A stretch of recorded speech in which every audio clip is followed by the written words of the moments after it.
안녕하세요. 네. 용기백배 오늘도 이렇게 시작합니다. 오늘은 좀 특별한 손님이 왔다고 하는데요. 네네. 어떤 분인가요?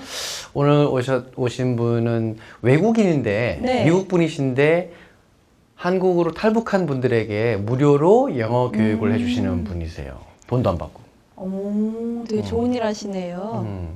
이름이 뭔지 아세요? 이름은 제가 알죠. 이름은 케이시 라티크 씨고요. 네. 탈북자 교육센터의 대표라고 하시는데 저희 하버드 동문이시고 네, 미국 분이시고 참 좋은 일을 하고 계신데 좀 더 많이 알려졌으면 좋겠어요. 용기 있는 거라 생각을 합니다. 탈북자들한테 영어를 가르쳐 주는 것은. 그래서 Casey Lartigue. 뜨거운 박수로 박수 치겠습니다. Okay, my name is Casey Lartigue, and first of all, I want to thank Kent for naming the show after me, because the name Casey does mean brave in English. So thanks for naming the show after me. Thank you so much, yes. And I'm going to start by talking about some of the things that I've done that I consider to be brave. And I'll start with three kinds of people. There's this old saying that there are three kinds of people in the world who engage in action. First of all, people who make things happen. And we can think of some people like Martin Luther King Jr., someone who made things happen. Mandela, Rosa Parks. Okay, these are people who literally changed the world, made things happen. Then there are people who watch things happen. So they're not deeply involved. Often they're just talkers, but they don't get deeply involved with things. And then there are the people who ask, hey, what happened? So again, these people don't even know what's going on. They're not really aware. And I'll give you a case of where I got deeply involved. And the title of this is Storm the Bastille. And the first time I got deeply involved with something was with educational freedom in Washington, D.C. I used to work at the Cato Institute, and these are people who, I love them, but they watch things happen. They're analysts about various issues. But I had a different side, and that was the Storm the Bastille side. And I got involved with educational freedom in Washington, D.C. And the thing that we did is we created a scholarship program so that low-income children in Washington, D.C. would be able to go to the school of their choice. And it's a great program. About 1,800 kids were going there at the time that we created the program. Now, the gentleman in the middle who looks like a grandfather, his name is Howard Fuller, and he is one of the bravest people that I know. And I learned a lot of lessons from working with him. Back in the 1960s, he was called the most dangerous black man in North Carolina by the governor of the state. He actually went to Africa to meet with rebels there who were fighting for their cause. And he's been involved with education issues and a number of things. And we used to be on the board together of the Black Alliance for Educational Options. He was the founder of it and the chairman. And he said there are three kinds of people in the world, but he had a different take on it. And the first thing is that they're the people who are willing to storm the Bastille. They'll take chances. They'll risk their own lives to fight for a cause or to help somebody. Then there are the people who will hold the coats of the people who stormed the Bastille. So they don't engage in action directly, but they will support by just holding the coats of the people as they fight. And then there's the third group. They're the ones who will cheer for the people who are holding the coats of the people who stormed the Bastille. They don't want to storm the Bastille. They don't want to cheer for the people who are fighting, but they will at least cheer for the people who are supporting. All right. Now, there are other kinds of people in the world. I'm just going to add on to what he said, and that's that we have people who are bystanders who do not get involved. And with the way the world is today, there are some people that if they see something going on, they'll just get out the camera and just take photos and record them things so they don't get involved. And then there's one more group of people that Dr. Fuller would talk about sometimes, and he called them parking lot radicals. Now, these are the people that when you're in the meeting, you get up and you talk, and then they're quiet. But once they get into the parking lot, Casey, I was with you. I agree with you. Why didn't you say something inside? Oh, you were making such a good point. I didn't want to interrupt. All right, so there are these people who are not really helpful. Again, they're kind of observers. Now, I'll give you an example of where I got deeply involved with the cause. This was in Washington, D.C. And if you look at this, this is like the typical tourist map of Washington, D.C. You have the monument and a couple of other landmarks in the city. But if you get deeper inside the city, in Washington, D.C., of adults who live there, 47% have graduated from college. That's above the national average. But if you look inside the city, Ward 3, which is the rich area, 82% have graduated from college. But if you look at Ward 8, which is poor, mainly black area of the city, only 10% of the people have graduated from college. So I was working at the Cato Institute as a researcher and just thought that was not right and wanted to do something about it. Now, in Washington, D.C., 37% of the residents above the age of 25 read at level 1, which is considered to be third grade elementary school level. Okay? So they're not going to have many opportunities in life. And actually, that is an improvement over 8% from 1990 and 2000. But it's hard to call that much progress from 8 to 10%. All right, so I got involved mainly as a researcher. So I did co-edit one book on educational freedom about the Brown versus Board of Education decision. That was on C-SPAN actually, and yeah, this was C-SPAN also, just talking about issues. I was a solo guest for 35 minutes. It was pretty big at that time. Again, speeches. I look younger. Well, you know what? In fact, this was 2004. Some people say I don't look much older. What happened in 3 years? 12 years. This is 2004. Yes, so I haven't aged much. All right, and I was written about and all kinds of other things happened. So it was an interesting time getting involved. Even met Clarence Thomas, Supreme Court Justice. I met him at an event and I started to introduce myself and he said, "Casey, I know who you are." And I said, "Well, who am I?" And he said, "You're that young man at the Cato Institute causing so much trouble about educational freedom." And I said, "You're right, that's who I am." So, all right, so, but when you storm the Bastille will fight back. So we did have opposition. And some of it was targeted at me. A popular talk show host said that I'm working against the interests of black people because most of the recipients of the scholarships were young black, low-income children. And Deputy Superintendent said at a meeting with parents that if he ever met me, that he would punch me in the nose. Of course, I called his office, said I work at 1000 Massachusetts Avenue from 9 to 6 p.m. every day, and he's welcome to come and follow through. Also, parent activists who were protecting the school system and not helping the kids called me a dangerous man. And the school board president who I debated with called me a slick liar, among other things. The future mayor who was on the city council attacked me, said I don't understand city government. So why were they so angry? Well, it was pretty simple. First of all, because we were helping directly with the parents and helping them get opportunities to improve their lives. So these were some of the parents who were very active in fighting for their kids to get a better education. These are some of the parents who also that we helped get their children into a better school. And actually this was a picture in the Washington Post after I think we were successful at that point in getting the options for the children.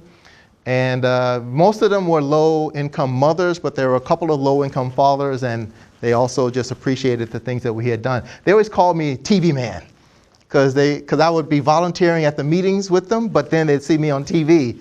And, "Oh, hey, TV man, thanks for coming out to our session again." So, and the Board of Education president, who had been opposed to me, called me a slick liar. Well, we were able to reverse her opinion. Not about me, she still hates me, but we were able to reverse her opinion, so she supported us so that the children could get those scholarships to go to school. So it was it was a special, special time. Now, I like to give advice to young people who want to get involved, and I give them a couple of tips. Number one is use your brain. If you want to get involved, and I say this because I have a lot of young people, actually a lot of not so young people, who say that they ask me, how can I help? And my answer is, I don't answer. Actually, I give them a question and response. who are you? Because if I don't know who you are, how can I tell you how you can help? So for example, if your name is Bill Gates, how can you help? Give money. Pretty simple. If you speak 4 languages, translate. So whatever it is, the thing that you can do, you need to figure out how you can apply it to a movement. Okay? So for example, if you saw a friend on the street having a fight, would you just walk up politely and say, how can I help? No, you're going to figure out based on your skills of fighting, if you're going to jump in, if you're just going to make a phone call, if you're going to scream, hey, somebody come help. But you're going to make the calculation based on what you can do. So if you want to get involved with the cause, that's what you need to do. Figure out what it is you can do. Now, this is not an original idea from me. I stole it from Frederick Douglass. He was an abolitionist. He was first a slave. Later on, he became a leading spokesperson against slavery and activist also. And when people would ask him how they could help, he would say, the tools to those who can use them. The thing that you can do, that's what you should do. All right, so then the second thing I tell young people is first I look around, do I have any X's in the room? No. Okay, commitment. Okay, make a commitment. Because if you're going to join a cause, they need to know they can rely on you. So I used to do some, when I first got into all the things with North Koreans, the first thing that I did was I was volunteering at a school for North Korean refugee children in Yeoju. And my role was to take volunteers to the school every Sunday so that they could teach the children. And what I told them is, you have me for 1 year. Okay? It ended up being 2.5 years, but I told them, you have me for 1 year. Every Sunday, I will bring volunteers. If I fail, I'm the one to blame. So I took the responsibility and made a commitment. And it was a great experience. The third thing that I tell young people is, figure out your mission, your role, what's your style. And again, I'm stealing from somebody else. Emma Goldman, she was actually like a socialist. But this quote was attributed to her: if I can't dance, I don't want to join your revolution. That is, if I can't do it my way based on what I can do, then I don't think I'm going to be very useful for you. So it's better for me to be able to do the thing I can do so I can help with this cause. Now, Malcolm Gladwell, well-known author, he didn't try to give tips to activists, but in part of the book, The Tipping Point, he said that there are always three kinds, but he said there are 3 kinds of people who spread information. Okay, one kind are connectors. These are the people who know everybody. You go to a meeting, okay, so-and-so, oh, I know him, sure, okay, let me connect you with the person who can help you. You have connectors. Then you have mavens. And these are the people that they just know. So you meet this kind of person, you talk about automobiles, and he can tell you about all the cars that were manufactured in 1942, the kind of tires they use, the different kinds of engines. So a maven is someone who just knows a lot of information. And then the third kind is a salesman or persuader. This is the person who can bring people to a cause. This is the person who can convince people to buy something. So if you want to be someone who's involved in a movement or a cause or as a volunteer, I think all 3 of these would help you be more effective. And I mean, I had that role before when I was in Washington, D.C., but I'll skip that. Now, Gladwell did 3. I add a 4th to it. He doesn't know, but it's the 3rd level of leadership. And I got this idea from Leonard Read. He's an economist, well, he was an economist, and he started the Foundation for Economic Education in the 1940s. And his point, he talked about how to advance liberty, how to convince people to support freedom. And his big point, well, he had 3 points, always 3 again. But the first point he said is that you need to understand the opposition, the people who are against you, so you don't end up doing their actions. So he's talking about socialism in particular at that time, but you should understand your opponents. And then the second thing is you need to understand your own issue. And I love the thing he said, you need to know it like you know 7 times 7 is 49. It should be something that just comes out of you. whatever your cause, whatever the thing is that you believe. Now, the third thing that's more relevant is that you need to be excellent in your understanding and exposition of whatever it is that you're doing, because people will then come to you. The way you can judge if you're being effective is, do people come to you to seek your counsel? Do people come to you as a mentor? Then you can know that you're someone who's having an impact and you've reached that third level of leadership. All right, well, I'll skip this one in particular because different kind of issue. All right, so that's about storming the Bastille in Washington, D.C., about some of the things that have guided me. So I came to South Korea, and I wasn't thinking about North Korean refugees. I was working at the Center for Free Enterprise as a researcher, studying about the South Korean economy. And so I thought I was a pretty good activist in Washington, D.C., and then I came here and I didn't know what to do about North Korea after I got interested. And I love this quote from Mike Tyson: everyone has a plan until they get punched in the mouth. So you think you know what you're doing, and then you get punched, and there's, okay, new strategy is needed. I did not expect that, all right? So with North Korea, that's basically what happened to me. I realized that this is not like debating the president of the school board, okay? This is North Korea, okay? This is a country.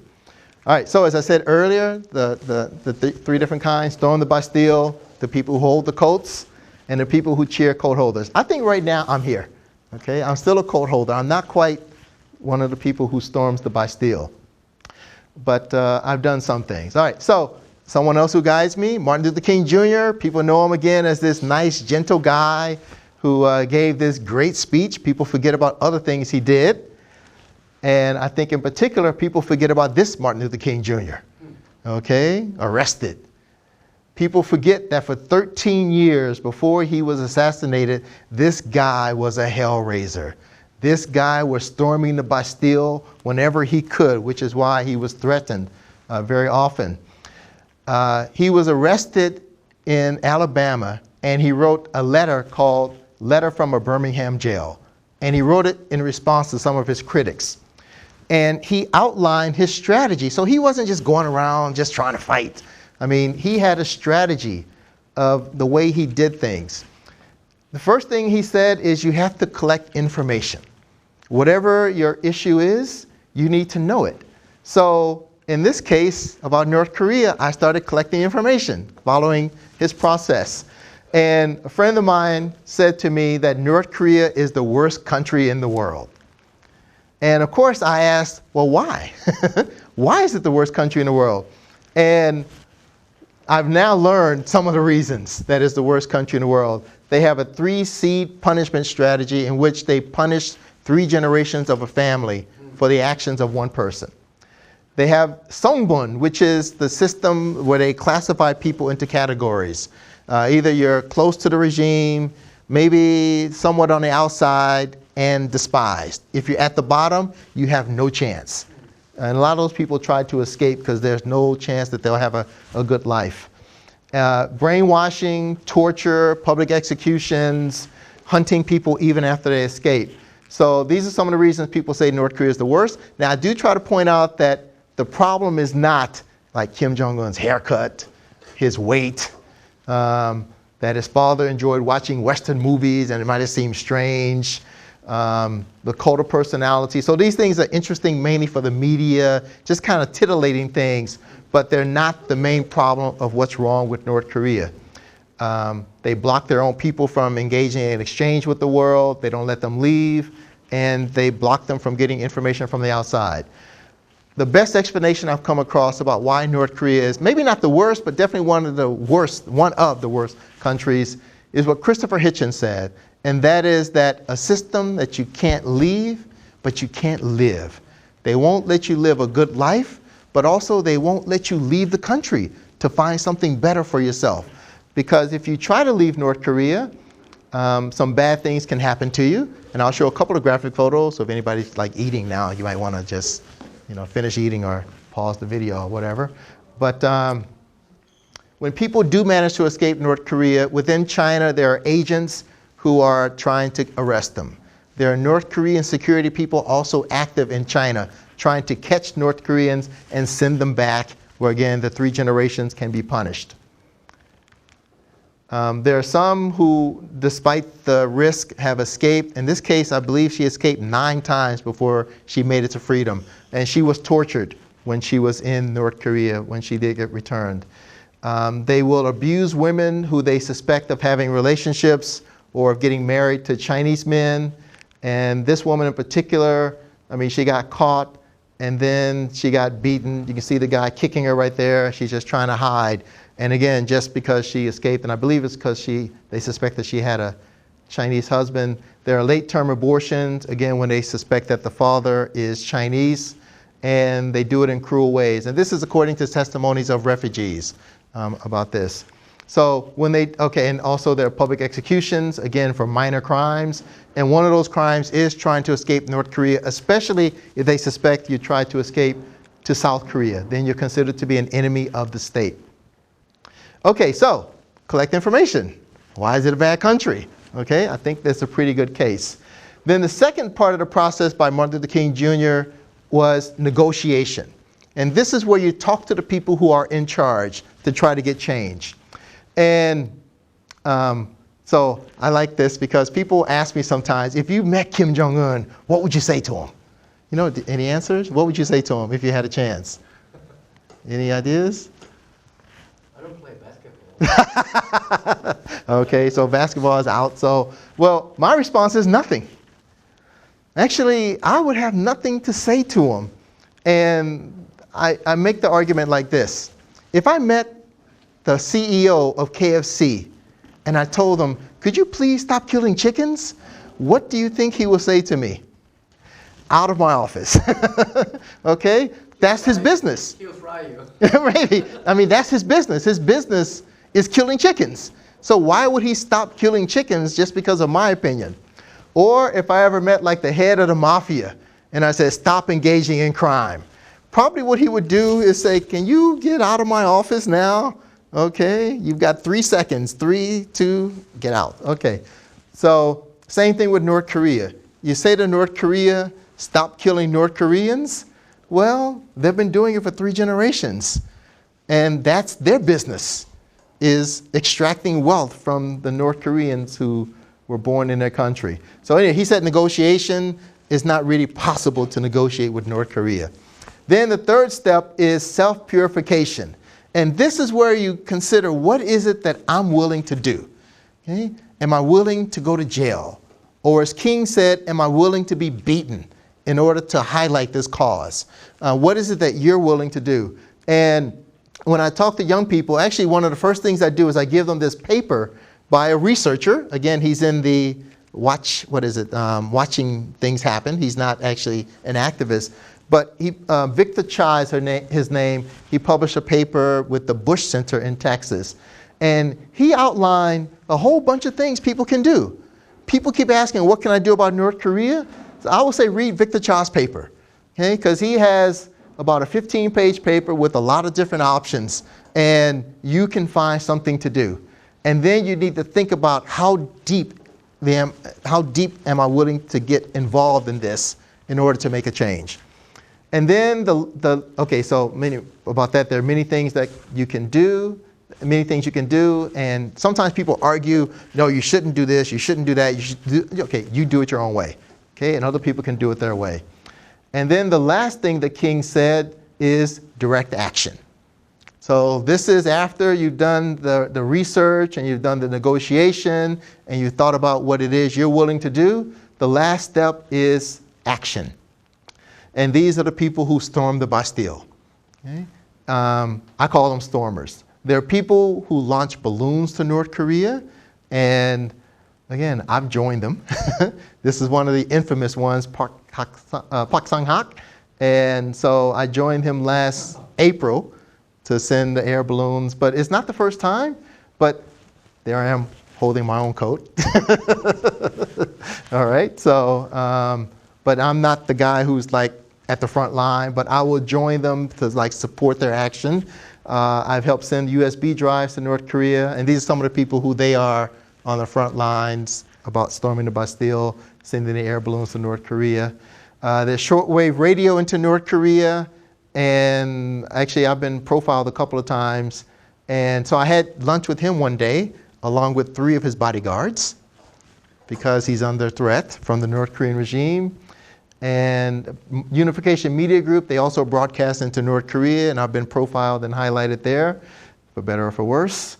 And got involved with rallies for North Koreans, again, just trying to highlight the issue so people know what's going on about the abuse. See, I'm like in the background, I'm not the main guy, so, but I'm there whenever possible.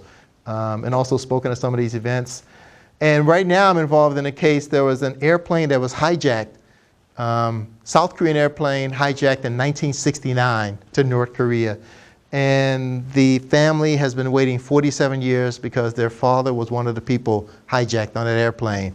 So I've met him, and a couple of weeks ago we went up to Imjin-gak and had a protest to try to highlight this issue. And even though there are only 14 of us in all at this, for the family, they've been by themselves. In particular, the one man, Hwang In-chul, has been doing this for 15 years. Now he feels like he has an army around him. And the point I try to make to people is that you might not think it's a big thing, but your presence can make a difference. Just being a part of some of these movements that people are doing and some of the individual fights that people have been making. All right, so I'll quickly check with all of you. How many North Koreans have come to South Korea? How many have escaped? 30,000? 30,000? Okay. 3,000. Okay, all right, you two are great. Okay, so the answer as of last year was 28,795. This year, it should get right up to 30,000, so we're almost there now. And about 70% of them who escape are females. Now, the trend is that about 80% are female who are coming into the country now. So most of the refugees who are escaping here are females. This is the typical escape route that they take. China, Laos, Thailand, South Korea. Then they're investigated by the National Intelligence Service for about 3 months, and it is intense. And then they go to Hanawan, where they're investigated. Sorry, no, that's the re-education center, basically help them adjusting to the outside world. And then they're released, although some of them say released to what? Because some of them don't know what to do next, about the next step. Others don't go that route. They will go to the USA or to Europe. And a great book on all of this, Escape from North Korea. The researcher named Melanie Kirkpatrick outlines the routes that a lot of refugees take in order to escape their freedom. So those are things you can read on the internet and other places. We have such refugees in our program. So I'm the co-founder of Teach North Korean Refugees, and we've been around for 3 years now. And Sherry is now the special ambassador of our program, and this was her escape route to get the freedom. And she was captured and sent back to North Korea, and she also got tortured when she was there. Her father paid a bribe to get her out, and she escaped again. She had decided North Korea was not for her. The Lee sisters, she's now leading spokesperson about the treatment of North Korean women in the military. Her sister's been in our program for a couple of years, and this is the zigzag that she took through China to get the freedom. And then Chan Yang-ju, she was in our program a couple of years ago. When she was 9 years old, her father taught her how to swim, because he said, one day you're going to have to swim across this river to get the freedom. And she did that 10 years later. And this was her escape route to get the freedom. Again, somewhat similar, through Thailand and then on to South Korea. And then Yeonmi Park, she was the ambassador of our program in 2014. We had a podcast together, the Casey and Yeonmi show at first. No, first is the Casey Lartigue show with Yeonmi, then later on North Korea Today featuring Casey and Yeonmi. This was live in Hong Kong where we did this particular show. And she escaped up through Mongolia. I think she said like -40 degrees, and wow, crazy. All right, so, but not every refugee is open. A lot of them still have family in North Korea. They have to hide who they are. And so we do our best to protect the identity of the refugees. We make sure, especially those who just want to study, that they don't have to talk about who they are. Because again, Chinese agents are on the lookout. This was a bulletin issued by the Chinese police a couple of years ago, reminding people that it is illegal to help North Koreans after they escape. that you can get a reward if you're able to have them caught, and that there'll be random checks done so they can try to find North Koreans who've tried to escape. So yeah, it's a bad thing. And then, all right, so they escape. And some of the lucky ones make it to South Korea. And then, as I say, escaping is only the first battle. Because after they have escaped, they have the reality of joining this hyper-competitive, education test score crazy country. Welcome to Hell. That's right, Heljosen. So 40% unemployment among refugees. The income levels are about 50% lower. A lot of them who do have jobs are in low-skilled jobs. They talk about discrimination and that they feel that South Koreans view them suspiciously. And then their English levels are lower because many of them have not studied English.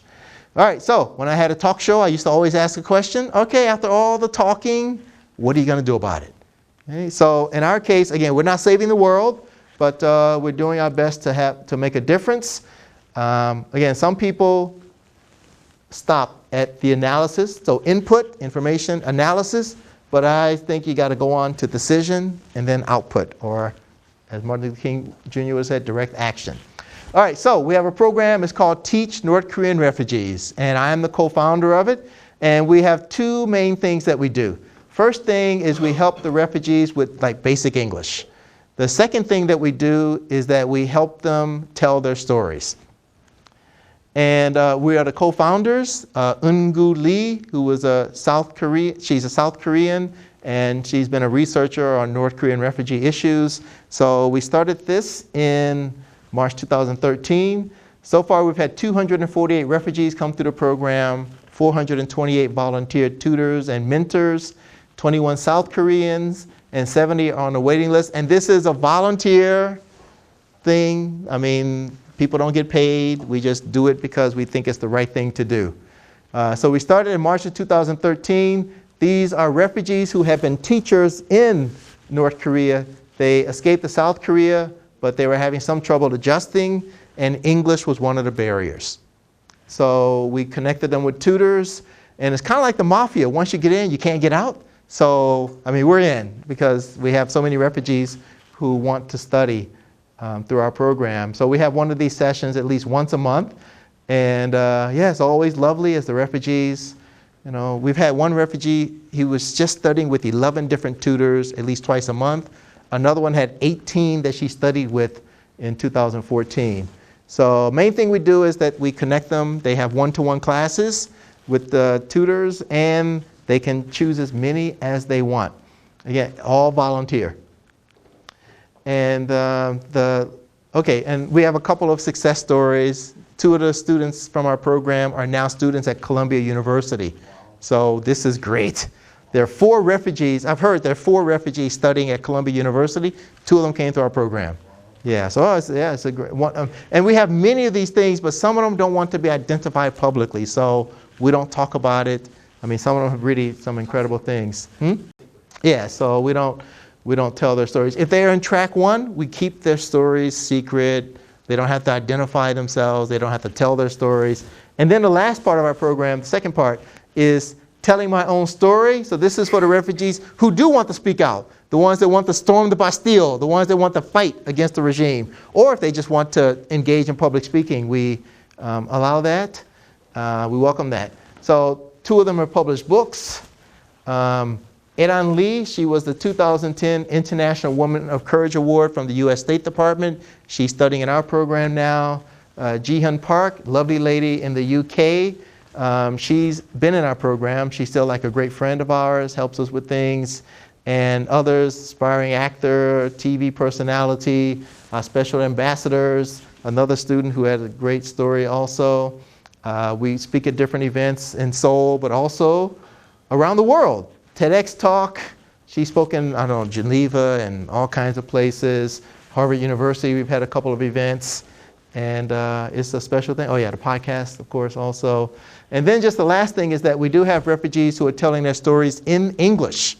So any people who are interested in reading firsthand their accounts, Of course, Yeonmi Park, who was the ambassador of our program in 2014, she published the book In Order to Live, and she was an important part of our program. So before she became famous, okay?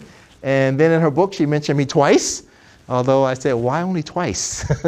You could have done more than that, so you could have helped me out a little more. So, but now she's like a international sensation now. Eun-sun Kim also published a book, and she's been in our program since July 2014.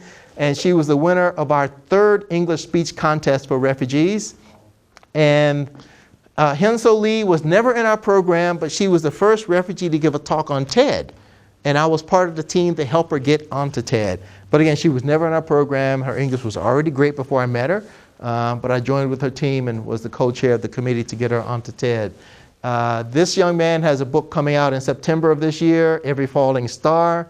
And he was the winner of our first English speech contest. This was February 2015. So yeah, we have some outstanding people who've been in our program, not with us, but another refugee with a book. Joseph Kim is his name, Under the Same Sky, and an author based in Canada, Lucia Zhang, but more of a story of one who really suffered through her escape. And then the winner of our second speech contest, I suspect he'll write a book one day. He's behind the scenes, activist, helping refugees recount the abuses they suffered. Okay, so final thing is, how can you help? So we organize events. We always welcome that. Donations are always welcome. And we have some individuals who have done great events to raise money for us. One bicycled from from Busan to Incheon. Others, we have one who does yoga classes, Zumba, all kinds of. So whatever it is you're doing, you can raise money and donate it to us. And we also hold open houses. And we do all this so we can keep the program free for the refugees, because we don't want there to be any barriers for them to enter the program. And right now we have a special case of a refugee just got accepted into Columbia University. So we're trying to raise money for him right now because he got accepted into grad school and he graduated from university in North Korea 15 years ago. So he's going to have a bit of a shock. First being in school and then being in school in South Korea. And that's it. Okay, so teach North Korean refugees is the main thing I'm doing now, but I've done a couple of other things. I mention those other things because sometimes I meet South Koreans and they think the only thing I've been involved in is helping North Korean refugees. But I want to say, I didn't fall off the back of a potato truck and just hit my head and say I want to help North Koreans. It's about freedom. And it's about getting involved directly and getting directly involved with the people that you're helping. So to create more opportunities, to increase freedom, and to create options so people can enjoy their lives better than before. Okay? Thank you.